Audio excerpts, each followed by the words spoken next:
बिस्मिल्लाहिर्रहमानिर्रहीम। अस्सलाम वालेकुम डियर स्टूडेंट्स। आज हम न्यू चैप्टर स्टार्ट करने जा रहे हैं। कुछ बुक्स में इस चैप्टर का नाम कंप्यूटर आर्किटेक्चर एंड ऑर्गेनाइजेशन है और कुछ बुक्स में इसी चैप्टर का नाम सिस्टम यूनिट है। बेसिकली इस चैप्टर में हमने सिस्टम यूनिट या कंप्यूटर आर्किटेक्चर के हवाले से डिस्कशन करनी है। आज के लेक्चर के जो पॉइंट्स हैं जिन पर हमने फोकस करना है उसमें सिस्टम यूनिट है और सिस्टम यूनिट के अंदर जितने भी इसके कंपोनेंट्स हैं वो सारे के सारे कंपोनेंट्स तो आज के लेक्चर में कवर नहीं होंगे, लेकिन कोशिश करेंगे कि जो मैक्सिमम उसके कंपोनेंट्स हैं उनको हम आज डिस्कस करें,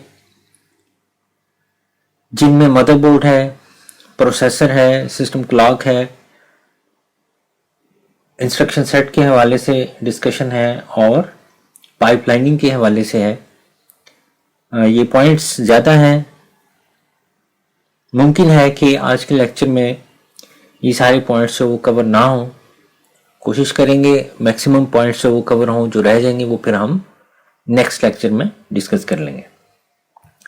तो डियर स्टूडेंट्स, सिस्टम यूनिट को जो हम स्टार्ट करते हैं, सिस्टम यूनिट बेसिकली क्या होता है। जो फर्स्ट पॉइंट है वो ये है कि सिस्टम यूनिट एक केस है जिसके अंदर इलेक्ट्रॉनिक कंपोनेंट्स कंप्यूटर के मौजूद होते हैं और वो जो इलेक्ट्रॉनिक कंपोनेंट्स हैं वो हमारा डेटा प्रोसेस करते हैं जो कि कंप्यूटर को दिया जाता है। तमाम कंप्यूटर्स के साथ सिस्टम यूनिट लाजमी मौजूद होता है, उसके बगैर कंप्यूटर कंप्लीट नहीं होता। सिस्टम यूनिट प्लास्टिक का हो सकता है, मेटल का हो सकता है और एक्चुअली ये जो सिस्टम यूनिट है ये उन कंपोनेंट्स की प्रोटेक्शन के लिए बनाया जाता है जो इलेक्ट्रॉनिक कंपोनेंट्स इसके अंदर लगे हुए होते हैं। तो उन इलेक्ट्रॉनिक कंपोनेंट्स की प्रोटेक्शन के लिए ये सिस्टम यूनिट, ये जो केस है, इसको बनाया जाता है ताकि वो इलेक्ट्रॉनिक कंपोनेंट्स डस्ट से सेफ रह सके और डैमेज होने से जो है वो सेफ रहे। सो जो सिस्टम यूनिट है इसके अंदर कौन से इलेक्ट्रॉनिक कंपोनेंट्स होते हैं? इसमें मदरबोर्ड होता है, प्रोसेसर होता है, मेमोरी होती है, हार्ड डिस्क होती है और इसके अलावा बहुत से इलेक्ट्रॉनिक कंपोनेंट्स होते हैं। इन तमाम इलेक्ट्रॉनिक कंपोनेंट्स को हमने वन बाय वन इस चैप्टर में डिस्कस करना है। अब सिस्टम यूनिट की शेप्स आ जाती हैं कि सिस्टम यूनिट किस किस शेप में अवेलेबल है। डियर स्टूडेंट्स, आपने इसकी वो तमाम शेप्स देखी होंगी। ये जो शेप है इसको डेस्कटॉप केसिंग का नाम दिया जाता है और ये जो आपको शेप नजर आई इसको टावर केसिंग का नाम दिया जाता है। तो ये टावर मॉडल, डेस्कटॉप मॉडल दोनों आपने देखे होंगे। ऑल इन वन मॉडल हो सकता है किसी स्टूडेंट की नजर से ना गुजरा हो। तो जो ऑल इन वन मॉडल था, मैंने आपको जब चैप्टर 1 पढ़ाया था तो उसमें डेस्कटॉप कंप्यूटर की टाइप्स हमने पढ़ी थी, उनमें हमने ऑल इन वन मॉडल भी जो वो पढ़ा था।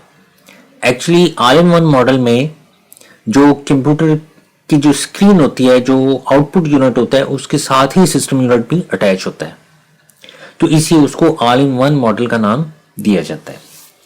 जो हमारे पास लैपटॉप होता है, लैपटॉप की जो कीबोर्ड और जो उसकी पॉइंटिंग डिवाइसेस होती हैं जो बिल्कुल उसके टॉप पे आपको नजर आती हैं, उसके साथ ही सिस्टम यूनिट जो वो लगा हुआ होता है। यानी सिस्टम के टॉप साइड पे कीबोर्ड और जो उसका टच पैड या पॉइंटिंग डिवाइसेस होती हैं वो सारी उसके ऊपर ही लगी हुई होती हैं, जबकि जो टैबलेट है उसकी जो डिस्प्ले स्क्रीन है उसकी बैक साइड पे सिस्टम यूनिट मौजूद होता है। डियर स्टूडेंट्स, ये एक पिक्चर है जिसमें के कुछ जो वो ग्राफिकली आपको दिखाया गया है कि कौन कौन सी डिवाइसेस का सिस्टम यूनिट कहां कहां पर मौजूद होता है। तो यहां पर देखें, ये डेस्कटॉप कंप्यूटर की एक पिक्चर बनी हुई है जिसमें ये सिस्टम यूनिट है। बहुत से स्टूडेंट्स को ऐसा लगता है कि ये सीपीयू है, तो एक्चुअली इसको आपने सीपीयू नहीं बोलना। सीपीयू में और सिस्टम यूनिट में फर्क होता है। तो ये सिस्टम यूनिट है, हम सीपीयू को डिस्कस करेंगे। सीपीयू एक्चुअली प्रोसेसर को कहते हैं जो कि इसके अंदर लगा हुआ होता है, तो आपने इसको सिस्टम यूनिट ही कहना है। इसी तरह से ये ऑल इन वन कंप्यूटर, ये देखें, ये फ्रंट पे जाओ, इसकी डिस्प्ले स्क्रीन है और ये इसके साथ ही बैक साइड पे इसका सिस्टम यूनिट है। फिर ये टैबलेट है, टैबलेट के बैक साइड पे मैंने आपको बताया कि सिस्टम यूनिट होता है। ये एक हैंड हेल्ड कंप्यूटर है, इसके भी बैक साइड पे जो सिस्टम यूनिट है। ये MP4 है, इसके भी बैक साइड पे सिस्टम यूनिट है। ये कैमरा है, कैमरे के अंदर भी सिस्टम यूनिट होता है। ये लैपटॉप है, लैपटॉप के फ्रंट पे जहां कीबोर्ड और पॉइंटिंग स्टिक्स आपको नजर आती है उसकी बिल्कुल निचली साइड पे ये सिस्टम यूनिट होता है। ये कन्वर्टेबल टैबलेट है, इसकी भी ये बैक साइड पे सिस्टम यूनिट है। ये दोनों मोबाइल डिवाइसेस हैं, इनके बैक साइड पे सिस्टम यूनिट है। ये गेमिंग सिस्टम है, इसमें भी सिस्टम यूनिट होता है। अगर ये कि जितनी भी इलेक्ट्रॉनिक डिवाइसेस होती हैं उनमें सिस्टम यूनिट मौजूद होता है जिसके अंदर उसके इलेक्ट्रॉनिक कंपोनेंट्स लगे हुए होते हैं। अब थोड़ा सा इसके इनसाइड पे देखते हैं कि इसके अंदर कौन कौन सी चीजें लगी होती हैं। तो कहते हैं inside the system unit on a desktop personal computer include. सबसे पहले ड्राइव बेस है। ड्राइव बेस बेसिकली क्या होती हैं, जहां पर हम अपनी ड्राइव को जो वो सेट करते हैं। ठीक है, सिस्टम यूनिट का अगर केस ओपन कर लिया जाए तो ये जो पोर्शन है इसका, यहाँ पर ये जो ड्राइव है जिसको CD ड्राइव कहा जाता है, जिसको हार्ड ड्राइव कहा जाता है, इनको फिक्स किया जाता है तो इनको ड्राइव बेस का नाम दिया जाता है। इसी तरह से पावर सप्लाई है, ये पावर सप्लाई होती है, यहाँ से आप सिस्टम को पावर जो वो प्रोवाइड करते हैं। साउंड कार्ड है, ये साउंड कार्ड है, बेसिकली ये एक इलेक्ट्रिकल बोर्ड होता है जिससे हमें साउंड सुनाई देता है। इसी तरह से वीडियो कार्ड है, ये वीडियो कार्ड है, इस कार्ड की मदद से हमें स्क्रीन पे आउटपुट जो वो नजर आती है। और फिर प्रोसेसर है, ये प्रोसेसर बना हुआ है, ये प्रोसेसिंग डिवाइस है जिसने हमारा डेटा प्रोसेस करना होता है। और ये कंप्यूटर की मेमोरी है जिसमें आर्जी तौर पर हमारा डेटा और इंस्ट्रक्शंस को स्टोर किया जाता है और फिर प्रोसेसिंग के लिए उसको इस्तेमाल किया जाता है। अब नेक्स्ट स्लाइड पे जरा थोड़ा सा क्लोज लुक जो वो आपको दिखाई गई है कि मुमकिन है कि कुछ स्टूडेंट्स को ड्राइव बेस का पता ना चला हो और ये एक नया नाम है। तो इसमें देखें, एक क्लोज लुक उसने बताई है कि ये जो इतना पोर्शन होता है जहां पर आप CD ड्राइव और DVD ड्राइव और हार्ड ड्राइव को जो यहाँ पर फिक्स करते हैं, तो कहते हैं एक्सटर्नल 5.25 ड्राइव, यानी जो वो ड्राइव जिसका साइज 5.25 होता है उसको हम यहाँ पर फिक्स करते हैं। फिर वो कहता है एक्सटर्नल 3.5 इंचेस ड्राइव, ये दो बेस लगी हुई हैं और हम ऐसी ड्राइव जिनका साइज 3.5 इंच होता है उसको यहाँ पर फिट कर सकते हैं। और इसके अलावा और वो कहता है कि इंटरनल, जो कि इंटरनली जो वो इस्तेमाल होनी है, जिनका एक्सटर्नल लिंक नहीं आपने देना, उनको हम यहाँ पर फिट कर सकते हैं। बेसिकली ये जो 3.5 इंचेस ड्राइव का जो यहाँ पर ऑप्शन दिया हुआ है, इसके लिए हमारे पास दो ड्राइव्स होती हैं, एक को फ्लॉपी डिस्क कहते हैं, दूसरे को जिप डिस्क कहते हैं। तो उनको हम यहाँ पर फिट करते हैं क्योंकि हमने फ्लॉपी जो वो आउटसाइड द कंप्यूटर सिस्टम जो इंसर्ट करनी होती है। इसी तरह से ये जो पोर्शन है, जो हमारी CD ROM होता है या जो DVD ROM होता है, उसका हम बटन प्रेस करते हैं, उसका ट्रे बाहर निकलता है। तो वो चूंकि एक्सटर्नल जो वो एक्सटर्नली हमने जो वो डिस्क इसके अंदर इंसर्ट करनी होती है, इसी उसको एक्सटर्नल ड्राइव का नाम दिया जाता है। और यहाँ से चूंकि फ्लॉपी भी एक्सटर्नली हमने जो उसको इंसर्ट करनी होती है, तो इसे एक्सटर्नल ड्राइव बे का नाम दिया जा रहा है।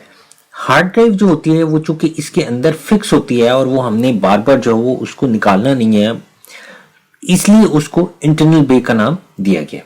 और ये पावर सप्लाई है, ये यहाँ पर जो फिक्स होती है, यहीं से जो वो कंप्यूटर सिस्टम को जो वो सप्लाई एंटर की जाती है। तो आई होप कि आपको ड्राइव बेस का पता चल गया होगा। नेक्स्ट स्लाइड पर चलते हैं। नेक्स्ट स्लाइड पर कुछ जो मदरबोर्ड के हवाले से जो डिस्कशन होनी है कि मदरबोर्ड क्या होता है। सिस्टम यूनिट के अंदर मदरबोर्ड क्या होता है। मदरबोर्ड बेसिकली एक मेन सर्किट बोर्ड है जिसको जो कि सिस्टम यूनिट के अंदर फिक्स होता है। ये जो आपको यहाँ पर ये जो इतना पोर्शन इसका नजर आ रहा है, इसके अंदर एक इलेक्ट्रॉनिक बोर्ड लगाया जाता है जिसके ऊपर सारे के सारे इलेक्ट्रॉनिक कंपोनेंट्स लगे हुए होते हैं। हम नेक्स्ट स्लाइड पे जो उसकी पिक्चर देखेंगे तो आपको पता चल जाएगा। वो कहते हैं जितने भी इलेक्ट्रॉनिक कंपोनेंट्स हैं सिस्टम यूनिट के, वो सारे के सारे इस मदरबोर्ड के साथ कनेक्टेड होते हैं। और इस मदरबोर्ड पे हमें कौन कौन सी चीजें नजर आती हैं, वो कहते हैं आपको बहुत ढेरों ढेर जो वो चिप्स नजर आएंगी। चिप बेसिकली क्या होती है, चिप को आप इंटीग्रेटेड सर्किट कह सकते हैं कि इस चिप के अंदर बहुत से छोटे छोटे सर्किट्स मिला के उनको बनाया जाता है।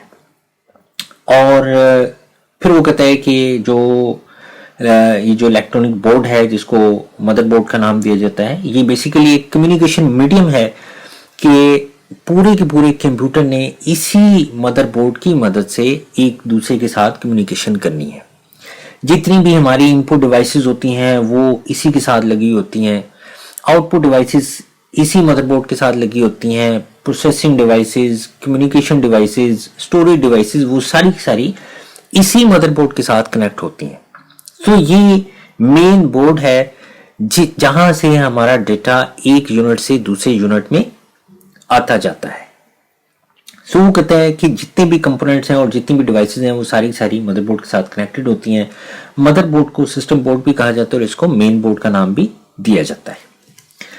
ये डियर स्टूडेंट्स उसका एक ग्राफिकल जो लेआउट है आपको थोड़ा सा समझाने के लिए कि मदरबोर्ड पे आपको कौन कौन सी चीजें नजर आती हैं।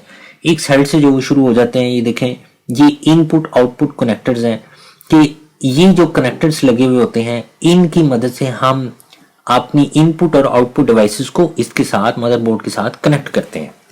बेसिकली आपको ये जो यहाँ पर पॉइंट्स इसके नजर आ रहे हैं ना, यहाँ से ये मदरबोर्ड के जो पॉइंट्स हैं वो बाहर निकले हुए होते हैं, इधर से और इधर से। तो ये जो पॉइंट्स हैं ये उन सुराखों में से बाहर निकले हुए होते हैं, वो जो होल बने हुए हैं वहां पर। तो यहाँ से हम अपने प्रिंटर को कनेक्ट कर सकते हैं, यहाँ पर जो हम अपने मॉनिटर को, और इसी तरह से जो कीबोर्ड और माउस है उसको कनेक्ट कर सकते हैं, और अपनी जो यूएसबी है उसको हम यहाँ पर लगा सकते हैं। और जितनी भी हमारी जो डिवाइसेस होती हैं, लाइक जैसे ये ऑडियो चिप लगी हुई है, तो जो ऑडियो के लिए जो जैक्स होते हैं उनको हम यहाँ पर जो वो लगाते हैं, जो स्पीकर का जो पॉइंट होता है उसको, और जो माइक्रोफोन का जो पिन होती है उसको हम यहाँ पर अटैच करते हैं।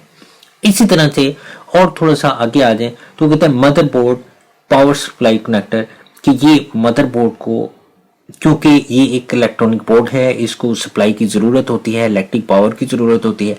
सो यहाँ पर पावर सप्लाई से एक कनेक्टर जो यहाँ पर लगाया जाता है, जो कि जितनी पावर सप्लाई इसको चाहिए होती है उतनी पावर सप्लाई इसको दे दी जाती है। और ये प्रोसेसर लगाने के लिए जो जगह होती है मदरबोर्ड पे, फिर यहाँ पर जो ये प्रोसेसर को पावर सप्लाई देने के लिए ये पॉइंट बना हुआ है। और ये जो आपको सॉकेट्स नजर आ रही हैं ये बेसिकली रैम की सॉकेट्स हैं, यहाँ पर मेमोरी कंप्यूटर की लगाई जाती है।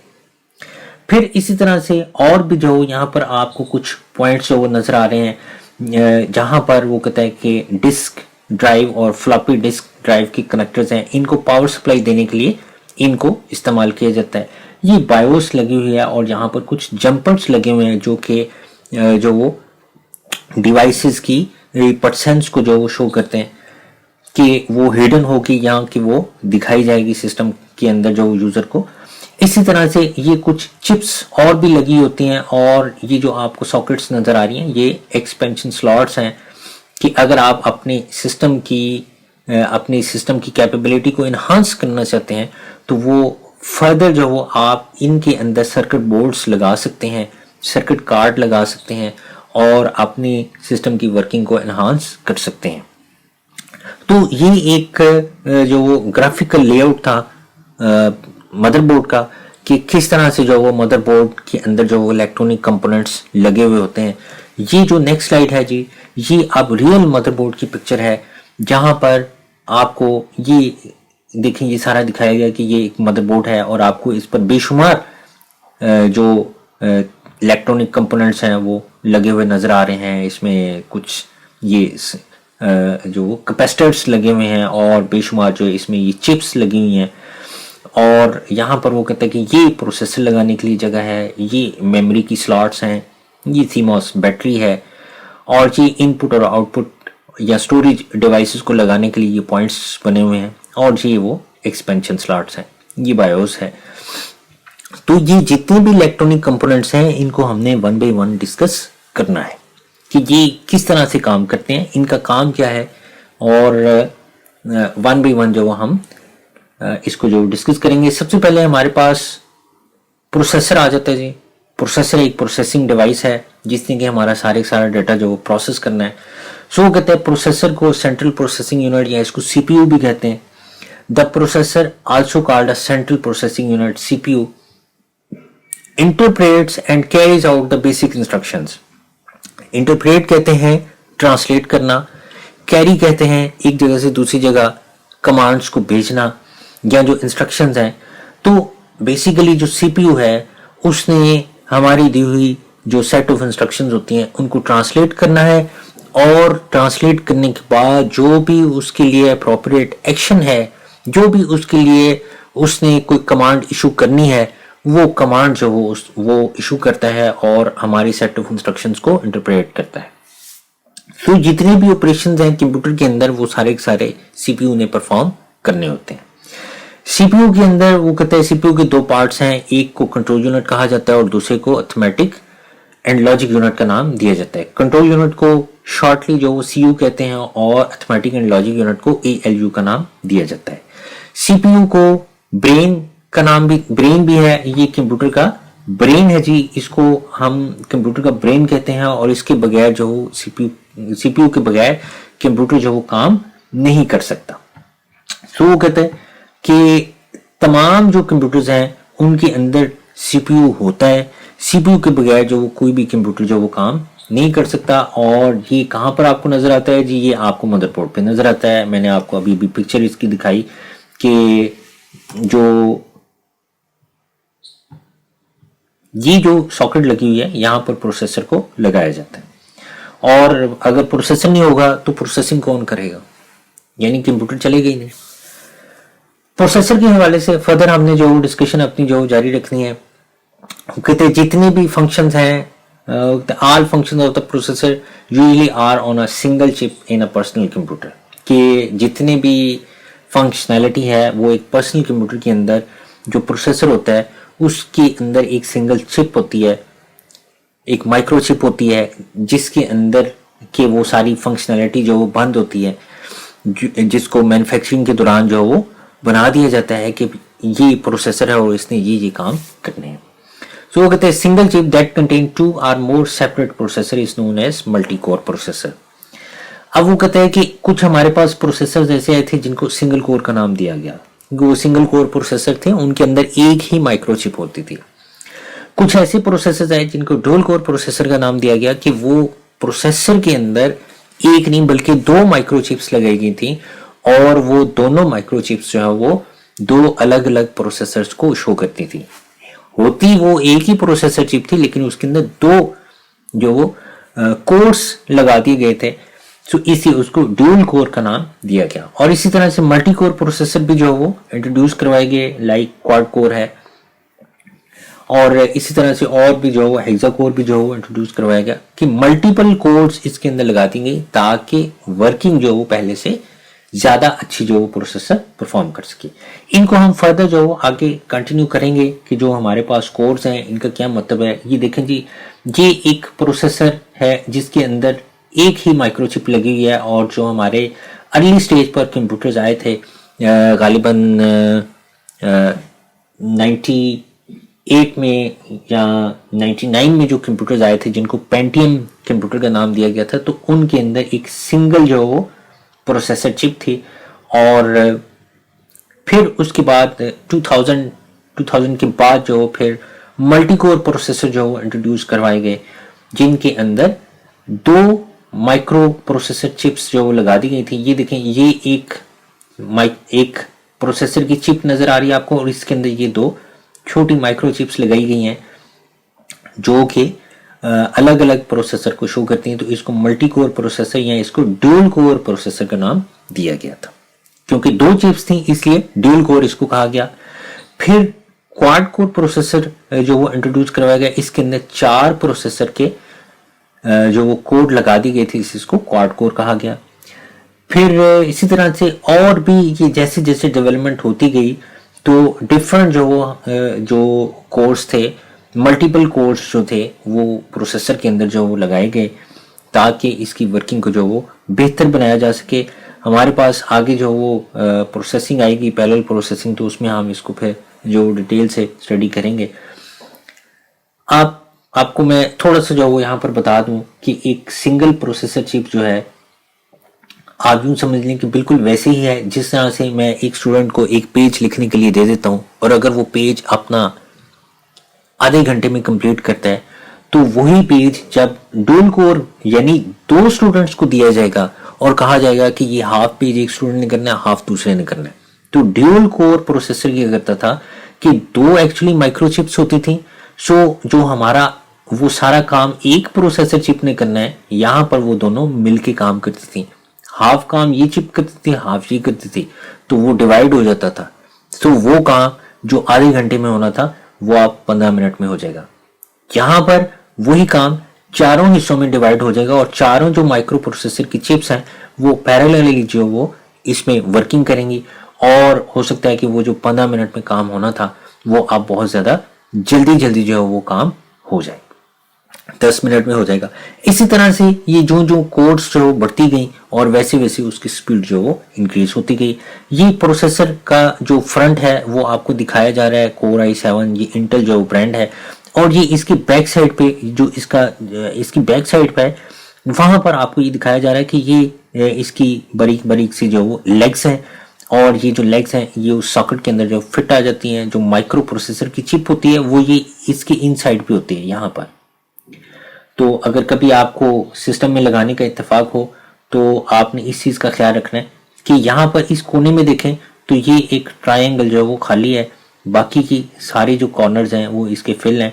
तो जब आप इसको लगाने के लिए जाते हैं प्रोसेसर को, तो ये देखें इस स्लाइड पे आपको जो वो इसका जो वो बताया जा रहा है कि आपने इसको किस तरह से फिक्स करना है।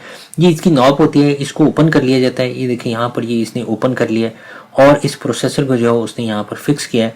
फिक्स करने के बाद इसको क्या किया जाता है कि इसको ये जो नाप होती है इसको बंद कर दिया जाता है। ये जो नाप है ये देखें यहाँ पर उसने दोबारा इसको बंद कर दिया है, और बंद करने के बाद फिर इसके ऊपर एक फैन लगाया जाता है जिसको हीट सिंक का नाम दिया जाता है।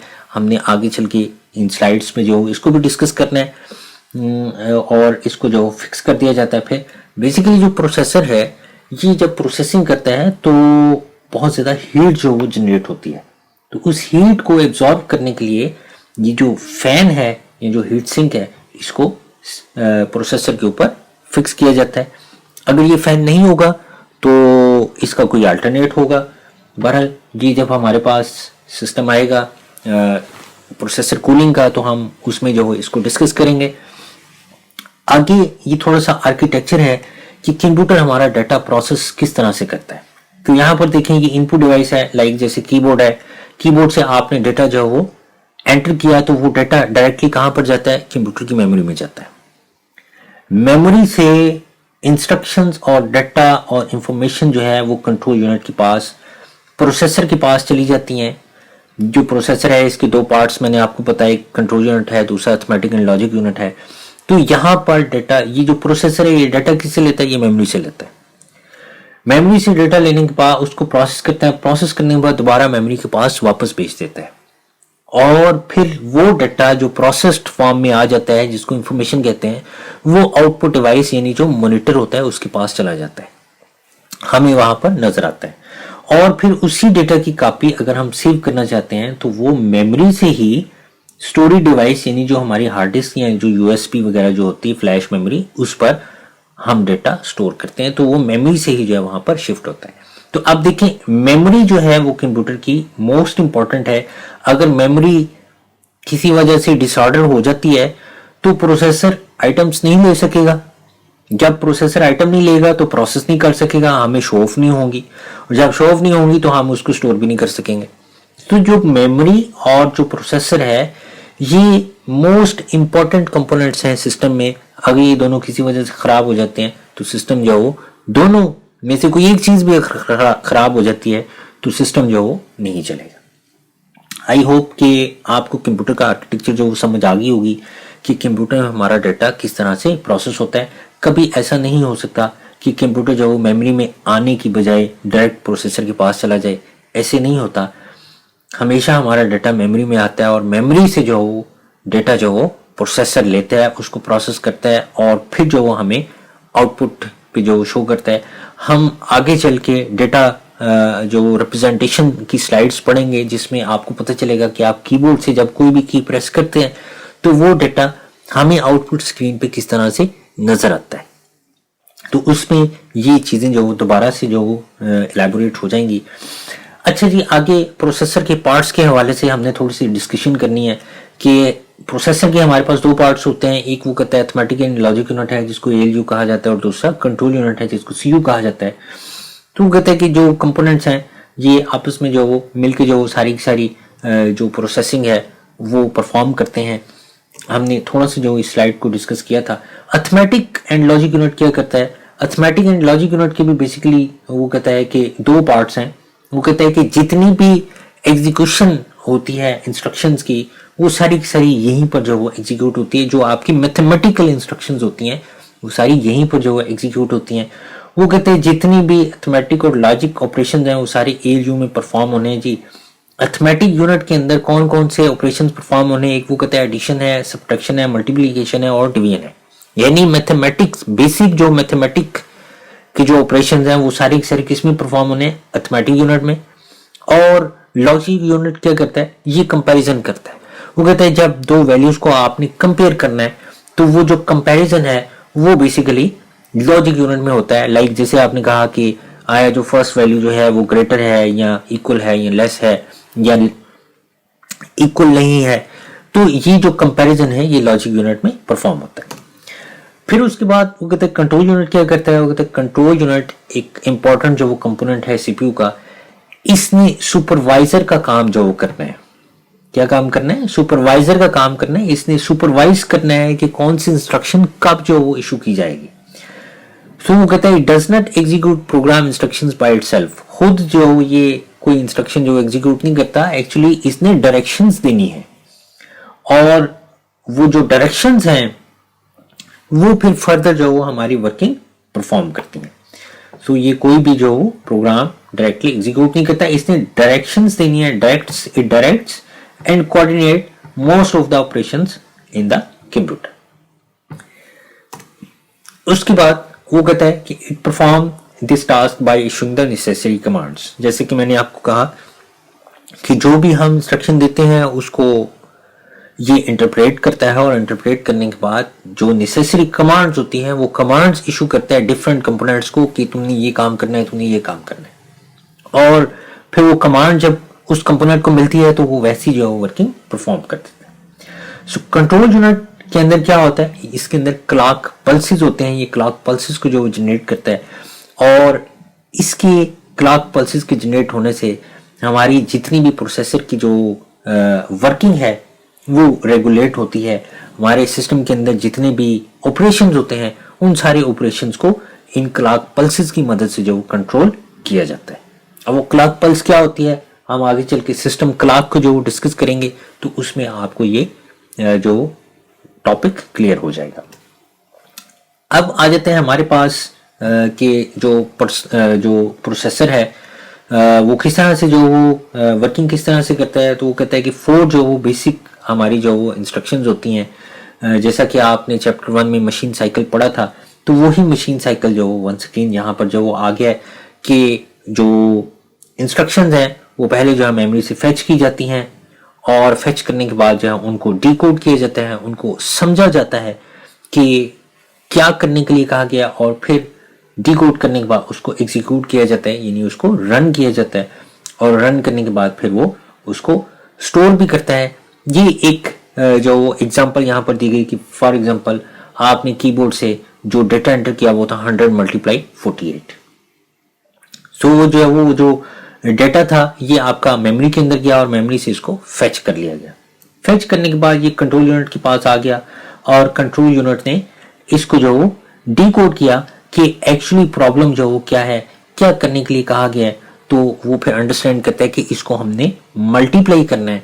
मल्टीप्लाई करने के लिए हम इसको किस यूनिट के पास भेजेंगे।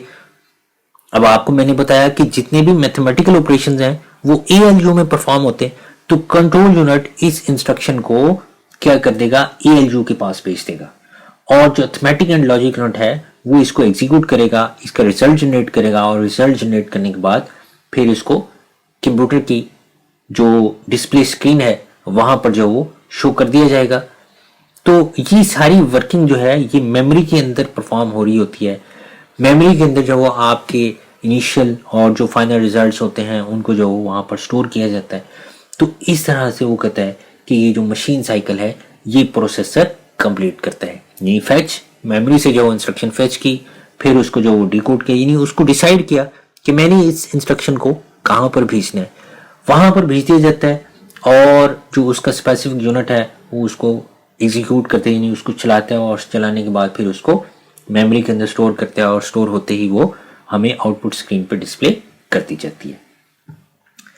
सो ये वही बातें हैं जो मैंने आपके साथ की हैं कि जो मशीन साइकिल की 4 बेसिक जो इंस्ट्रक्शंस हैं वो फेच है जो कि मेमोरी से डेटा जो लिया जाता है, डिकोड है यानी इसको जो हमारी इंस्ट्रक्शंस होती हैं उनको डिकोड किया जाता है, उसको इंटरप्रेट किया जाता है, और फिर उन इंस्ट्रक्शंस को एग्जीक्यूट किया जाता है यानी रन किया जाता है, और फिर उसको स्टोर किया जाता है। तो ये चारों जो इंस्ट्रक्शंस हैं ये आपने याद रखनी है।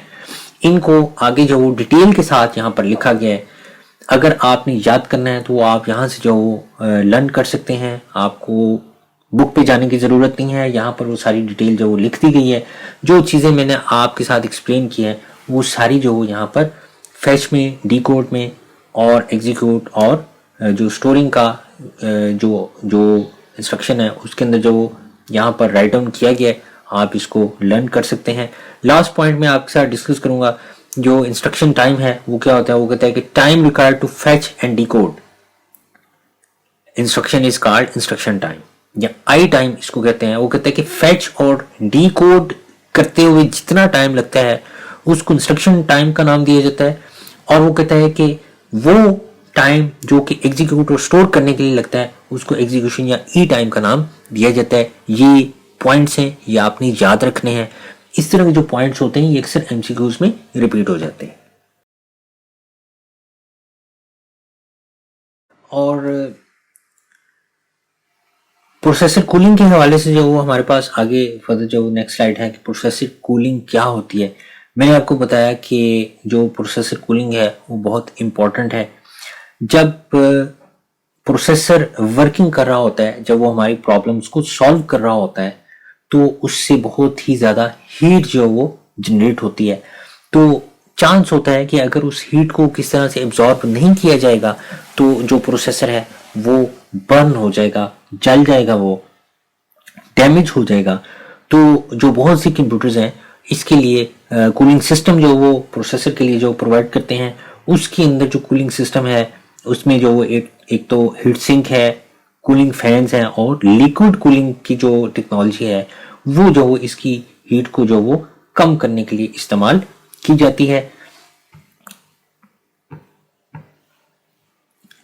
हीट सिंक का सबसे पहले जो हीट सिंक को जो हम डिस्कस करते हैं वो कहते हैं हीट सिंक जो ये मेटल का या सेरामिक मटेरियल का जो एक जो वो ऐसी आइटम है जो कि प्रोसेसर चिप के साथ जो अटैच कर दी जाती है।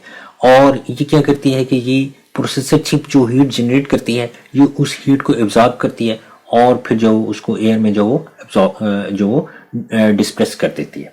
तो कहते हैं it absorb its heat and disperses it into the air to avoid the overheating.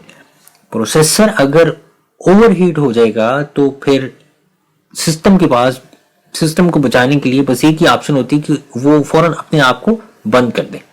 तो अगर ये जो हीट सिंक है या ये जो कूलिंग सिस्टम है वो अगर देखता है कि अगर प्रोसेसर बहुत ज़्यादा ओवरहीट हो गया है और मैं उसको कंट्रोल नहीं कर पा रहा हूँ, तो फिर यही एक जो ऑप्शन होता है कि सिस्टम को बंद कर दीजिए, सिस्टम जो वो आपको रिस्टार्ट कर दिया जाता है।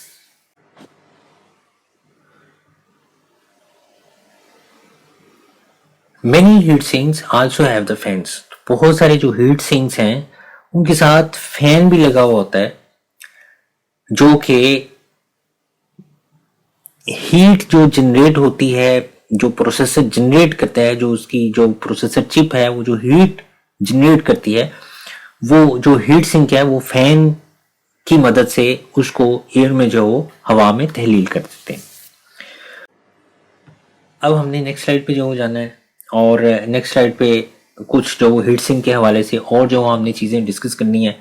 तो कहते हैं heat sink without a fan. अगर हीट सिंक के साथ फैन नहीं लगा हुआ तो उसको पैसिव हीट सिंक का नाम दिया जाता है, और अगर हीट सिंक के साथ फैन लगा हुआ तो उसको एक्टिव हीट सिंक का नाम दिया जाता है।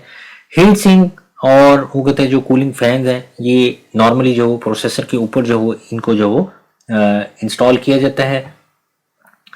और इसी तरह से वो कहते हैं कि जो सिस्टम यूनिट है has one or more case fans to keep the entire system cool. तो एक या एक से ज़्यादा जो है वो फैन हो सकते हैं सिस्टम यूनिट के पास, ताकि उस एंटायर जो एटमॉस्फेयर है सिस्टम यूनिट का उसको कूल रखा जा सके। जी ये जो हमारे पास स्लाइड है इसमें जो हीट सिंक और जो फैन है वो उसकी पिक्चर जो आपको दिखाई गई है। मैंने आपको बताया था कि मदरबोर्ड पे प्रोसेसर लगा हुआ होता है और प्रोसेसर के ऊपर हीट सिंक होता है और हीट सिंक के ऊपर ये फैन है। ये देखें, ये बेसिकली हीट सिंक है। मैंने आपको बताया था कि ये मेटल का हो सकता है या सिरेमिक मटेरियल का हो सकता है। तो ये जो प्रोसेसर की चिप है वहां से जो हीट एब्जॉर्ब करता है, तो उससे हीट लेके ये हीट एब्जॉर्ब करता है और ये जो फैन होता है ये उस हीट को हवा में जो वो तहलील कर देता है।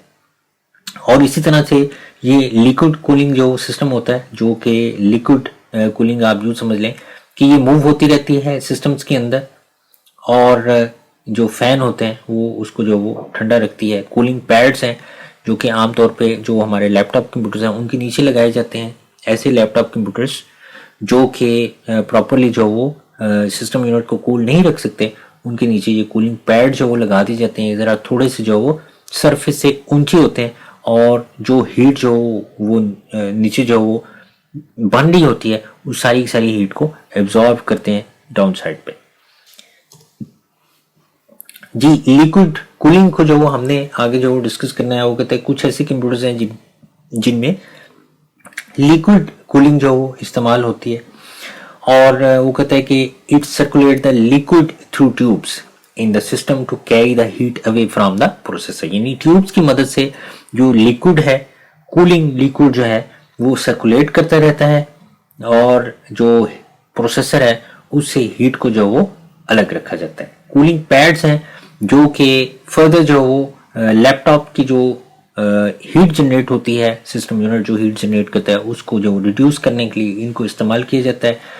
और ये जो कूलिंग पैड्स हैं इनको पावर सप्लाई देने के लिए छोटा सा जो एक यूएसबी कनेक्टर होता है, जो कि वाया यूएसबी जो है इसको पावर मिलती है, और जो छोटे छोटे फैंस हैं इसके वो एक बड़ा अच्छा जो एयर फ्लो जो जनरेट करते हैं लैपटॉप की नीचे वाली साइड पे, और जितनी भी उसकी हीट सिस्टम जनरेट कर रहा होता है उस सारी को जो वो एयर में जो वेपोरेट कर देते हैं। हो गया, it is normally used when the laptop is unable to sufficiently cool itself. अगर तो लैपटॉप जो वो अच्छी तरीके से सिस्टम को कूल रखता है फिर तो ये लगाने की ज़रूरत नहीं, लेकिन अगर सम टाइम ऐसा होता है कि हीट जो वो प्रॉपरली जो वो एब्जॉर्ब नहीं होती तो फिर आपको कूलिंग पैड जो वो लगा सकते हैं। उसके बाद डियर स्टूडेंट्स ये हमारा लेक्चर जो वो लेंथी हो गया है, तो आज इतना ही जो वो हम अपना लेक्चर जो वो रखेंगे।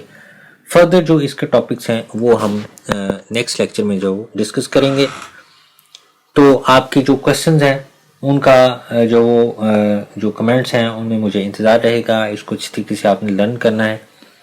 जो भी आपके क्वेश्चन होंगे वो आप कमेंट्स में जो है मेरे से कर सकते हैं। अपना ख्याल रखिएगा। अल्लाह हाफिज़।